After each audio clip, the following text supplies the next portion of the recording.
Hello' family, আজি আপোনালোকক India পোষ্টৰ যিটো নতুন ৰিক্ৰুইটমেণ্টৰ নটিফিকেশ্যন ওলাইছে সেইটোৰ বিষয়ে জনাম। যদি আপোনালোকে ভিডিঅ'টো আজি প্ৰথমবাৰৰ বাবে চাই আছে তেনেহ'লে চেনেলটো ছাবস্ক্ৰাইব কৰিবলৈ নাপাহৰিব। লগতে আমাৰ এটা হোৱাটছআপ গ্ৰুপ আছে, তাৰ লিংক মই ডেছক্ৰিপশ্যনত দি দিম, তাত গৈ আপোনালোকে জইন হৈ ল'ব।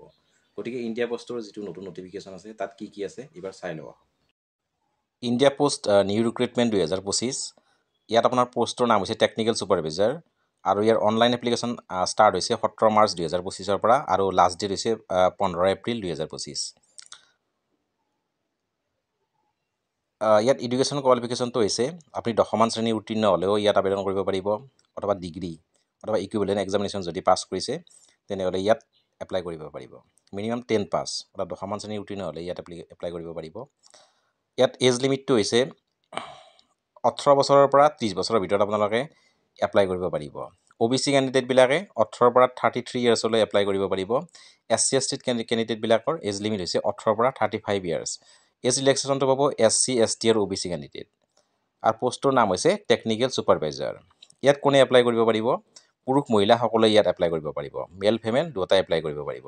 India post new post pay slip salary, অৰ্থাৎ ইয়াত দৰমহা কিমান হ'ব? ইয়াত দৰমহা হ'ব as per rules pay scale 35,400 টকাৰ পৰা 1,12,400 টকা। 35,400 টকাৰ পৰা 1,12,400 টকা পাৰ মান্থ, প্ৰতিমাহে আপোনালোকে পাব। এপ্লিকেশ্যন ফিজটো কেনেকুৱা হ'ব? জেনেৰেল OBC EWS কেটেগৰীৰ কাৰণে ইয়াত এপ্লিকেশ্যন ফিজ দিব নালাগে। অৰ্থাৎ ইয়াত কোনো ধৰণৰ ফিজ দিব নালাগে। আপোনালোকে SC ST PH কেটেগৰী সকলেও দিব নালাগে। অৰ্থাৎ ইয়াত কোনো ধৰণৰ এক্সামিনেশ্যন ফিজ আপোনালোকে দিব নালাগে।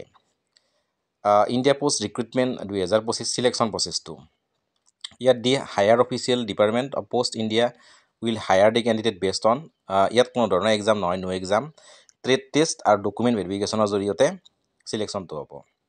কোনো ধৰণৰ পৰীক্ষা নহয়, নো এক্সাম বুলি লিখিছে, নো এক্সাম, ট্ৰেড টেষ্ট আৰু ডকুমেণ্ট ভেৰিফিকেশ্যনৰ দ্বাৰা আপোনালোকৰ নিযুক্তিটো হ'ব। ইণ্ডিয়া পোষ্ট নিউ ৰিক্ৰুইটমেণ্ট 2025 কি ডকুমেণ্ট দিব লাগিব আপোনালোকে?